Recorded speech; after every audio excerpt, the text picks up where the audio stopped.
हमारे पास अभी भी अदर स्टेट के अलावा अपने गांव में जानवर अभी अपने पास है, तो हम लोग अपना जानवर का जो मलमूत्र है उसके द्वारा कीटनाशी का उपयोग ना करके जैविक रूप में अपन उसका खाद और दवाई के रूप में उपयोग कर सकते हैं। तो जैविक खेती में सबसे पहले दलहन तिलहन, तो अपन सबसे पहले तो फसल कटने के बाद खेत की तैयारी करें। खेत की तैयारी गहरी जुताई करके अपन खेत को अच्छी भुरभुरा तैयार करें। उसके पश्चात में अपन बीज का चयन करें। बीज के चयन में सबसे पहले प्रमाणित बीज का ही उपयोग करें और उसमें जो जैविक बीजोपचार दवा रहता है उसका उपयोग करें। साथ में कल्चर ट्राइकोडर्मा 6 से 8 ग्राम प्रति किलो के हिसाब से बीजोपचार करें। उसके पश्चात में अपन बोनी करें। बोनी सीड ड्रिल के द्वारा ही करना है। अपने पास अभी चना, मसूर, तिवड़ा और ये अपने पास बटरी, मटर, मूंग, उड़द, ये रबी फसल के क्रॉप हैं दलहन में। और तिलहन में देखें तो अपना सरसों, अलसी, ये सब तिलहनी फसल है, तो अपन इसका उपयोग कर सकते हैं।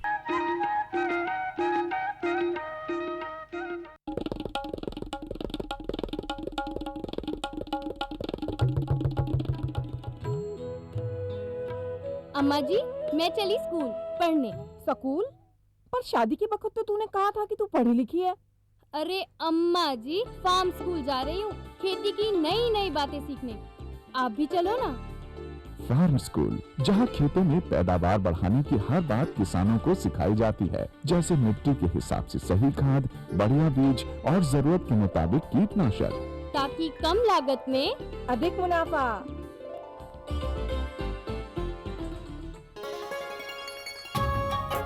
आप किसान भाइयों की खेती बाड़ी से जुड़ी हर समस्या का कृषि विशेषज्ञों द्वारा तुरंत समाधान।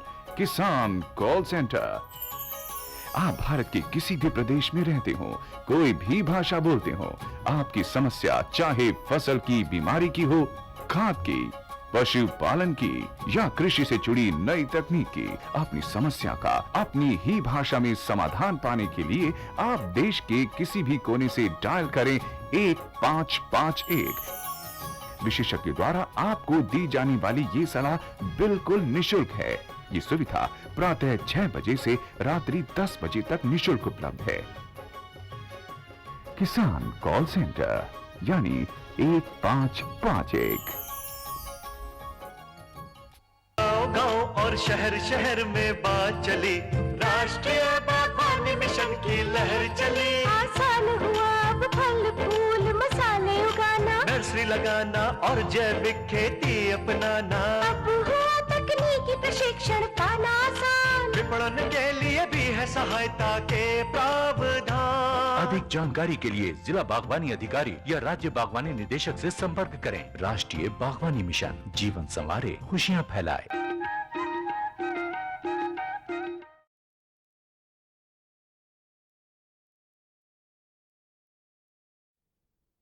कार्यक्रम के दिखैया छत्तीसगढ़ के संगवारी हो तो हर मन के बहुत बहुत स्वागत है। किसान संगी हो, आज तो मैं यही कही हूँ, मुर्गी के पालन बड़ा लाभकारी, मुर्गी के पालन बड़ा लाभकारी, नहीं खाबे बाढ़ी तैहा जी संगवारी।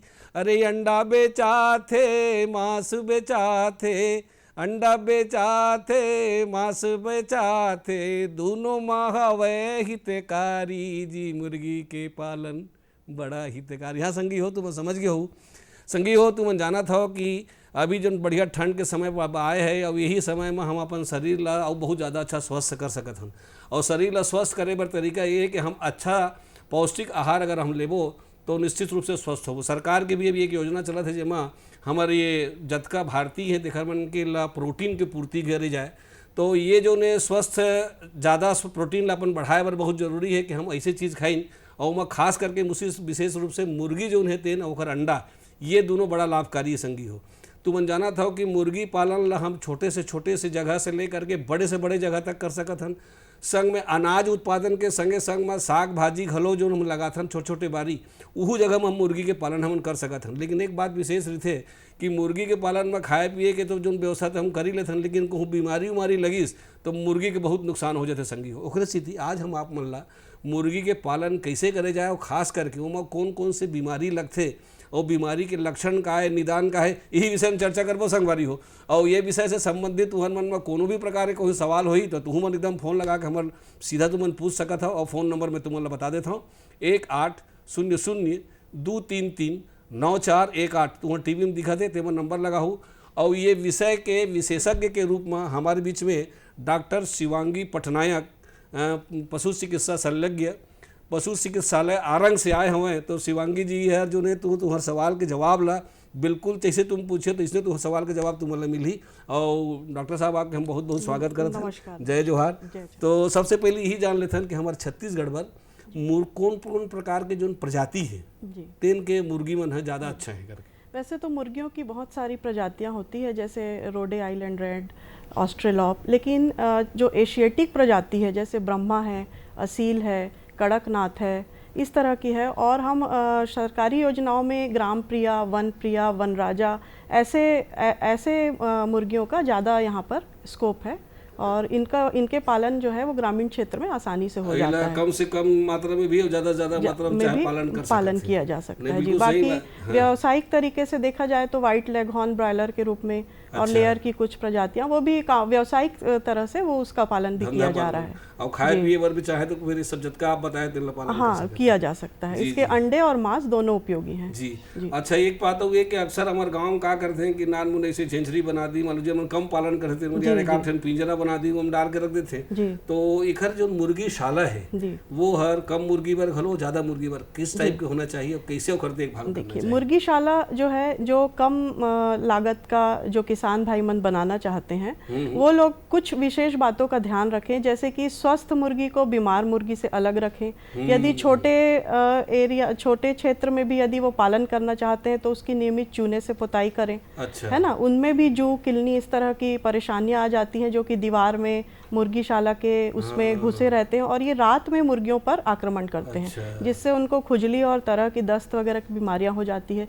तो उसका ध्यान रखें। मुर्गीशाला के लिए सबसे ज़्यादा साफ सफाई बहुत आवश्यक है। उनका जो दाना देने का बर्तन है उनका पानी समय समय पर बदलते रहना चाहिए। किसी भी नए आगंतुक को तुरंत किसी भी मुर्गीशाला में प्रवेश नहीं करने देना चाहिए। बताया आपने, सब जन खुश रहते सीधा जी जी जी उस चीज़ का सबसे विशेष महत्व एवं समय समय पर पशु चिकित्सक के निर्देश में टीकाकरण करवाना चाहिए। और यदि कुछ विशेष प्रकार के लक्षण जैसे दिखते हैं, जैसे कि हाफना या फिर ऊपर देख के सांस, हाँ, इन सब के लिए तुरंत जो है निकटस्थ पशु चिकित्सक के तापमान से भी कुछ फर्क पड़ते का? हाँ। कि कैसे ठंडा गर्म कैसे रखे जाए, गर्मी के दिन में कैसे रखे जाए, ठंड के दिन में कैसे रखे जाए? चूजों को मेनली अपने को ब्रूडर आवास की आवश्यकता होती है, जो क्योंकि जो देसी मुर्गियां होती हैं वो तो 60 से 120 डेज में बैठकर अंडों को सेक लेती हैं।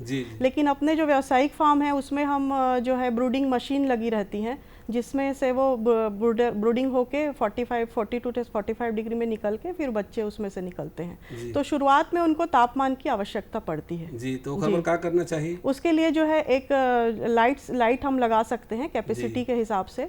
जो है जितने चूजे हैं, जैसे 100 चूजे हैं तो उनके लिए 3-4 लाइट लगा के उसके चारों तरफ जो है बाड़े का निर्माण एक किसी भी टीन से या फिर बांस के उससे करके ग्रामीण स्तर पे किया जा सकता है, ताकि वो इधर उधर कूद के ना जाएं और उनको बाहर से कुछ परेशानियां ना हो। जी। अच्छा, नीचे में घलो कुछ बिछाना जरूरी होते का? हाँ, नीचे पेपर में रखा जाता है उनको, ताकि उनको ठंड से और ये सबसे बचाव किया जाए।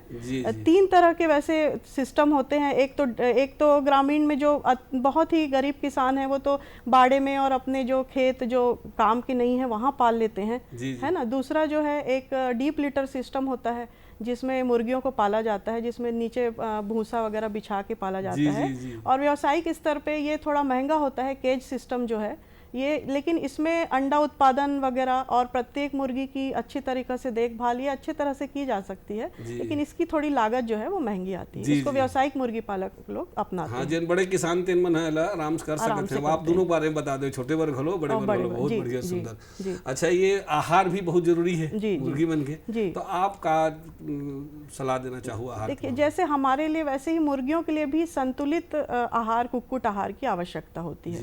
उसमें जो है संतुलित आहार में इनको प्रोटीन की जरूरत है। प्रोटीन जो है 2 चीज़ों से मिल सकता है, एक प्लांट से या फसलों से मिल सकता है, दूसरा जंतु से मिल सकता है। प्लांट से मिलेगा तो इनके जो है कुक्कुट आहार में जो है सोयाबीन मील है, सरसों की खली है, सोयाबीन का केक है, मूंगफली का केक है, ये मिलाया जाता है। और जंतु से मिलने वाले प्रोटीन है तो उसमें हड्डियों का चूरा है, मछली का चूरा है, ये इनके भोजन में विशेष तौर से मिलाया जाता है।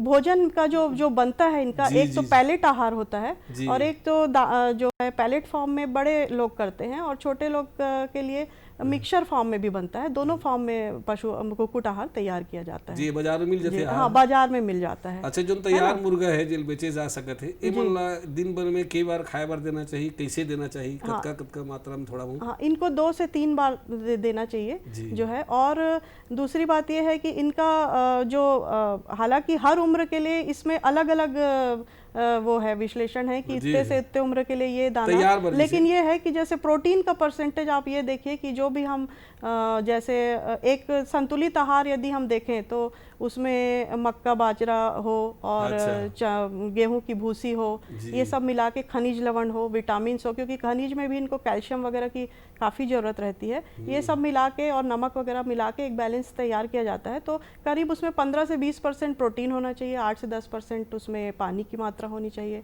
इस तरह से एक बैलेंस राशन जो है वो तैयार किया जाता है। दिन में 2 या 3 बार दिन में 2 या 3 बार दे सकते हैं। अच्छा, देख अच्छा विधि का है देने की विधि ये है कि यदि आप लेयर सिस्टम में करते हैं तो उनके फीडर्स लगे हुए रहते हैं। अच्छा, उसमें आपको देना है ना। डीप लिटर सिस्टम में भी उनके बर्तन आते हैं, वो बर्तन साफ सुथरे होने चाहिए। उसमें आपको पशु आहार मात्रा, उम्र और वजन के हिसाब से, मात्रा के हिसाब से देना पड़ता है। और बाकी जो वेस्ट हो जाता है उसको निकाल देना चाहिए। बिल्कुल उसको दिन का दिन प्रतिदिन निकाल देना चाहिए। नहीं तो वो दूषित हो जाने से, क्योंकि इनकी बहुत सारी बीमारियां जो है खाने और दाने के बर्तन से ही और पानी से ही फैलती हैं, एक दूसरे के संपर्क में आने से ही फैलती हैं। जी, तो बीमारी के भी पानी भी मैंने साफ रखें, ख्याल रखें। हाँ जी। अच्छा, ये तो हो गई। अब ये माँ जो ने कहा है कि कत को अच्छा से बढ़िया देखभाल करके बढ़िया खवा पिया हम मुर्गी तैयार करे हैं और कहूँ बीमारी लग गई, बीमारी लगते तो बहुत नुकसान होता है मुर्गी में, ऐसे सुने हो। तो कौन कौन प्रकार की बीमारी मुर्गी मन ला कौन कौन अवस्था में लगते और ओखर का लक्षण है, निदान का है, एला हमारे किसान भाई मन? जी।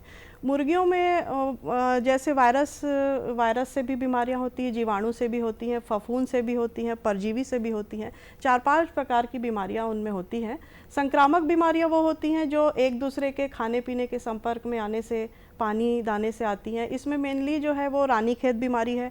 तो रानीखेत बीमारी में भी जो होता है दस्त होते हैं, हरा दस्त होता है, मुर्गी ऊँघने लगती है, हाँफने लगती है, ऊपर की चोंच की तरफ ऊपर चोंच करके देखने लगती है। तो इसके लिए रानीखेत का टीका लगाया जाता है। अच्छा, रानीखेत कौन अवस्था में होती है? रानीखेत कम अवस्था में होता है, मतलब 2-3 सप्ताह से पहले, और बड़ी मुर्गियों में भी हो जाता है। ये इसलिए इसका टीका जो है 2 से 3 बार लगाया जाता है। एक F1 लसोटा का एक टीका लगता है 2 सप्ताह में, उसके बाद 8 सप्ताह में, फिर 12 सप्ताह में जो है इंटरमीडिएट F1 का टीका लगाया जाता है। ये तो टीका पहले लगी जी। अब मान लो बीमारी हो गई, रानीखेत बीमारी, तो किसान भाई क्या करें? क्योंकि ये वायरस से फैलने वाली बीमारी है, इसलिए इसमें हम सेकेंडरी जो और अधिक उनको परेशानियां, कॉम्प्लिकेशन ना हो, इसके लिए एंटीबायोटिक पाउडर है, जैसे टेट्रासाइक्लिन है, ओसाइक्लिन है, होलीसाइक्लिन है, इसको पानी में मिलाकर देते हैं। उनके विटामिन्स वगैरह उनको देते हैं ताकि उनको जो है उनकी रोग प्रतिरोधक क्षमता में उनकी कमी ना आए। बाकी ये है कि स्वस्थ मुर्गी को बीमार मुर्गी से बिल्कुल अलग कर देना है। हाँ जी, ये वायरस जनित बीमारी है, संक्रामक बीमारी है, एक से दूसरे में फैलती है। तो इसमें सबसे है कि सबसे पहले तो जो है अस्वस्थ मुर्गियों को अलग करके उनका उपचार कराएं, सबसे ये है, और स्वस्थ मुर्गियों को अलग करके उनका टीकाकरण करवाएं, है ना। यदि शुरू से उनमें टीकाकरण करा दिया जाए तो इस तरह की बीमारी नहीं फैलती, लेकिन यदि बीमारी हो गई है तो असामान्य मुर्गियों को अलग करके आप उनका उपचार कराइए, और जो स्वस्थ हैं उनका टीकाकरण कराइए, वो जरूरी है। ये रानीखेत ये रानीखेत बीमारी दूसरी हो ये गई। बीमारी कौन सी? दूसरी जैसे फाउल पॉक्स है, इनमें फाउल पॉक्स की बीमारी होती है, चेचक के लक्षण आ जाते हैं। अच्छा। इसमें कलगी में आँख के पास, नाक के पास, चोंच के पास दाने हो जाते हैं, हाँ है ना, बहुत फफोले टाइप के ऐसे लाल लाल दाने हो जाते हैं। जी। तो इसके लिए भी वही है कि एंटीबायोटिक दिया जाए। बस इसका दाना भर देते कहूँ कुछ लक्षण दिखते हो, खाए पिए बंद हाँ, कर देते नहीं नहीं, खाना पीना बंद कर देंगी। सुस्त जो बैठे अंडा देने वाली है उनमें अंडा उत्पादन में कमी आ जाएगी, जी। सुस्त बैठे रहेंगी। जी। पहले एक मिनट आप लोग रुका था, जी, पहले जी, किसान भाई फोन कर लेते फिर बात आप। ओके ओके जी। हेलो हेलो, हाँ हेलो, कौन बोला था संगी? मैं बरसाती साहू कोयदारी से। हाँ जी, बरसाती साहू जी, आपके बहुत बहुत स्वागत है, जय जोहार। जय जोहार। हाँ पूछो संगवारी, क्या पूछना चाह जी? अभी मुर्गी में बहुत ठंड लगा तो भैया कौन सी ये करना है? अच्छा, मुर्गी बनवर के जाड़े ले बचाए पर क्या करना चाहिए जानना चाहा था? हाँ हाँ सब जी। जी जी। मुर्गियों, आपने बहुत अच्छा प्रश्न किया। मुर्गियों, अभी चूंकि शीतलहर छत्तीसगढ़ में जारी है, और जाड़ से क्या नुकसान हो हाँ, बता दो। जी जी जी, तो ठंड में इनको जो है ब्रोंकाइटिस की बीमारी हो जाती है। इसमें जो है नाक और चोंच के आसपास जो है कीचड़ जमा हो जाता है। उसको रुई से, गर्म रुई से, यदि आपके पास कम मात्रा में है तो उसको हमेशा साफ करते रहना चाहिए, है ना। और पानी जो है आपको बहुत ज़्यादा ठंडा नहीं देना है, सामान्य पानी देना है, ना गुनगुना देना है बहुत ज़्यादा गर्म, ना बहुत ज़्यादा ठंडा। दूसरा, यदि आप बाड़े में रखे हैं तो बाड़े के चारों तरफ जो है बोरे से उसको ढकें और बाहर अलाव जलाएं, ताकि जो है उष्मा जो है उनके अंदर तक मिलती रहे। और यदि बच्चे हैं तो उसमें बल्ब, लाइट बल्ब वगैरह जला के रखें रात में, ताकि उनको गर्मी जो है वो मिलती रहे। बड़े बड़े हलो काम नहीं करी बल्ब? बड़े को उतनी जरूरत नहीं पड़ती उनको। अच्छा। आप जो जब वो बड़े होते हैं उस समय उनको उष्मा की ज्यादा जरूरत होती है। एक तो आप बताए गर्मी की व्यवस्था करें, जी, जी, जी। दवाई वही घरवा थे कटी ब्रोंकाइटिस? हाँ, दवाई के लिए ये है कि आप एंटीबायोटिक्स पाउडर बाजार में उपलब्ध हैं, टेट्रासाइक्लिन है, ओसाइक्लिन है, ये सब आपको जो है पानी में मिला के, जैसे 1 से 2 ग्राम, 2 से 3 ग्राम है, वो आपको 1 लीटर पानी में मिला के उनको पिलाना है। इसके अलावा विमेरॉल पाउडर आता है।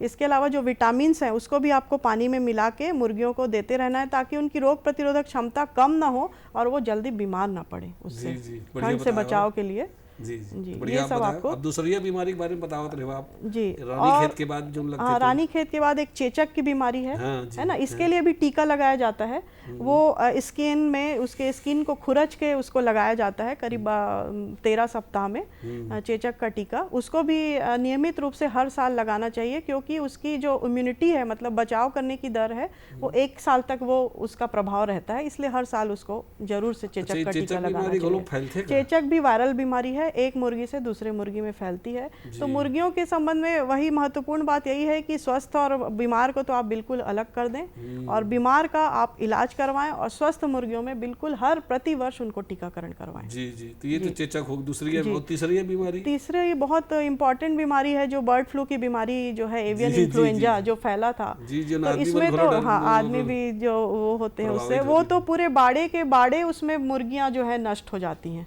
है ना। अंडा उत्पादन में उसमें कमी आ जाती है। एक अजीब तरह से मुर्गियां जो हैं आवाज करने लगती हैं, मुंह खोल के ऐसे कांपती हैं और घर घर की आवाज आती है। आप जब बाड़े से गुजरेंगे तो ही आपको लग जाएगा कि कुछ अलग तरह से आवाज आ रही है और मुर्गियों में कुछ गड़बड़ है या परेशानियां हैं। आंख नाक से स्राव निकलने लगता है म्यूकस का। तो इसके लिए जो है आपको एंटीबायोटिक्स पाउडर का इस्तेमाल करना है। कुछ लक्षण नहीं, इसी तरह की घर घर की आवाज आएगी, है ना, नाक मुंह में पानी आएगा, सूजन आ जाएगा, कलगी कभी कभी नीली पड़ जाती है।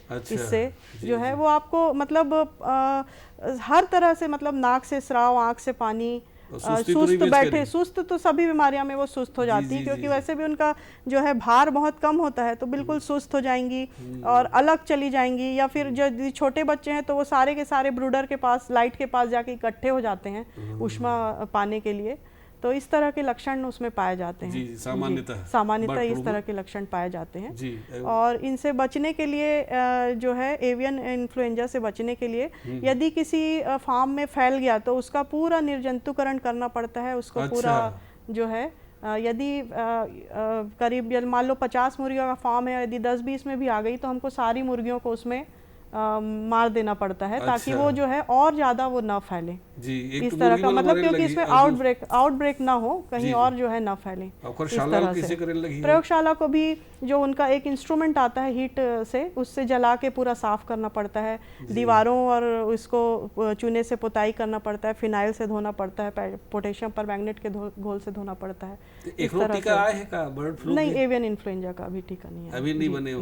जी जी। वैसे एकर संभावना हमारे छत्तीसगढ़ में अभी तक के शायद ठंड के समय थोड़ा सा, अभी तक तो नहीं है, पर ठंड के समय में ये ठंड के ही आसपास ही आता है। अच्छा। 2-3 इसी तरह से मिलती जुलती बीमारियां, जैसे माइकोप्लाज्मा की है, क्रॉनिक रेस्पिरेटरी डिसीज है, तो कॉम्प्लिकेशन में भी बैक्टीरिया वायरस ऐसे सेकेंडरी इन्फेक्शन के साथ ही बीमारियां हो जाती हैं। अच्छा, जैसे बीमार होए जो साला है जब मुर्गी मन हवा है वहाँ आदमी मन जाए तो कब तब कुछ सावधानी रखे पड़ी? हाँ बिल्कुल, वो सोचे को बीमारी आदमी में आ सकते है या वैसे? वो तो हर मुर्गीशाला में फुट बाथ, मतलब एक फार्म के आगे फुट बाथ एक बनाना ही चाहिए, ताकि हाँ गोड़ धोने के लिए कि आप उसमें पैर धो के ही कैल्शियम कार्बोनेट का पाउडर, चूने का पाउडर उसमें डाल के रखा जाता है, ताकि कोई भी नया आदमी या कोई भी आदमी उस मुर्गीशाला में प्रवेश ना करे। पैर धो के ही आप मुर्गीशाला में प्रवेश करें। जी, जैसे बर्ड फ्लू वाले देखा नाक कान फोड़े बांधे होने पड़ते हैं। हाँ, सब करना पड़ता है। नाक जो है, नाक बांध के, कैप लगा के, उसके हैंड ग्लव्स पहन के, ये सब जाके ही उसमें अंदर जाना, यदि बर्ड फ्लू हो गया है तो। और चेचा का इसका पूरा एक किट आता है भारत सरकार हमारे उसकी तरफ से, उस पहन के ही आपको उसका पूरा निर्जंतुकरण करना है। और नहीं लगा रानीखेत और चेचा को अगर बीमारी, रानीखेत मनुष्यों में फैलने वाली बीमारी नहीं है, ये केवल मुर्गियों में ही पाई जाती है। जी जी। एक किसान भाई फोन ले लेता। जी जी। Hello hello hello. हाँ संगी, कौन बोला था जी? नमस्ते भैया। नमस्कार, जय जोहार। कौन बोला था? मैं उमेन कुमार निषाद, ग्राम तेनुभाटा, मंगलौर जिला धमतरी। उमेन कुमार निषाद जी, आपके बहुत बहुत स्वागत है। पूछो। डॉक्टर मैडम जी नमस्ते। नमस्कार नमस्कार। पूछो पूछो। और ठंड के समय बीमार कौन कौन सी बीमारियों से मुर्गी में होकर बचाव और टीकाकरण कीजिए। जी जी, दवा बताते जी। ठंड के समय इन्फेक्शियस ब्रोंकाइटिस है, इन्फेक्शियस लैरिंगोट्रेकियाइटिस है, एवियन इन्फ्लुएंजा है, रानीखेत है, ये सारी बीमारियां ठंड के समय होती हैं। CCRD है ना, क्रॉनिक रेस्पिरेटरी डिसीज़ है, ये सारी ठंड के समय होने वाली बीमारियां हैं। इन सब के लिए वही है कि यदि छोटे आपके पास चूजे हैं तो उसको ब्रूडर हाउस में रखिए, थोड़ा लाइट और प्रकाश की व्यवस्था करिए। आपके जो पोल्ट्री शाला है, कुक्कुट शाला है, उसको बारदाने से ढकिए उसको चारों ओर से, और बाहर जो है अलाव वगैरह की व्यवस्था कीजिए। इस तरह गर्मी की व्यवस्था करके आप उसको बचा सकते हैं। या फिर दवाई के जिसे हाँ, आप दवाई है, जैसे वेमेरॉल पाउडर है और एंटीबायोटिक्स पाउडर, टेट्रासाइक्लिन वगैरह है जो बाज़ार में आसानी से उपलब्ध है, उनको पानी में मिला के। अच्छा, इसके अलावा जो है ब्यूटॉक्स वगैरह का छिड़काव भी आप कर सकते हैं, क्योंकि नमी की वजह से बहुत सारे जो हैं किलनी, पिस्सू, ये सब भी जो है कुक्कुटशाला में प्रवेश करते हैं। यदि ज़्यादा नमी हो गई तो फिर इस तरह के बाह्य परजीवियों का प्रकोप बहुत ज़्यादा हो जाता है। तो उसके लिए ब्यूटॉक्स पाउडर का छिड़काव और ये सब भी सावधानियां बरतनी चाहिए, दीवानों में करना चाहिए। बहुत सुंदर, बहुत अच्छा बताया आप। अच्छा, अब ये टीकाकरण जो है जी, तेन बीमारी के हिसाब से लाइन से एक बार थोड़ा हमारे किसान भाई मतलब बता दो, ताकि उन्हें सुरता रखें तो बीमारी नहीं हुई। जी जी जी। तो प्रथम दिन में ही मैरिक्स बीमारी एक होती है। मैरिक्स पहले ही दिन में? हाँ, मतलब हाँ, चूजा को पहले ही दिन मैरिक्स बीमारी का टीका लगाया जाता है। अच्छा। है ना, ये जो है इंजेक्शन के थ्रू पहले ही दिन लगाया जाता है, क्योंकि और इससे टीकाकरण करने के पश्चात ही उसे हर पोल्ट्री फार्म वाले उसे बाहर भेजते हैं, क्योंकि ये भी बहुत गंभीर बीमारी है। इसमें मुर्गियों को लकवा माल हो जाता है, पैर टेढ़े हो जाते हैं, इस तरह से बहुत सारे कॉम्प्लिकेशन आते हैं। तो पहले दिन ही मैरिक्स का टीका लगाना है। और उसके बाद जो है 1 सप्ताह में आपको F1 रानीखेत डिसीज का टीका लगाना है। उसको आंख या नाक में बूंद के द्वारा दिया जाता है। F1 जो है RD का टीका आता है, उसको जो है 1 सप्ताह में उसको लगाना है, आंख या नाक में। जी जी। तो आप तो सब टीकाकरण घलो पहले भी बता दे हवा, आपके बताया के हिसाब से हमारे किसान भाई मन मुर्गी के पालन करही कमाही। आज आप आए और बहुत बढ़िया जानकारी दे, घर में आप बहुत बहुत धन्यवाद जी। धन्यवाद। फिर मौका पड़ी फिर बोला। बिल्कुल। तो संगी हो, मुर्गी पालन में देख डरे हो ना कि अनाज के साथ में खेती पालन के साथ में मुर्गी के पालन कर सकत हो, लेकिन टीकाकरण अगर अच्छा से करवाहू नुकसान से बाँची हो। बाकी सुमन संगवारी हो, अवैया दिन भर एक नवा जानकारी लेके फिर आबो। तलघस जम्मू झनला, जय जोहार।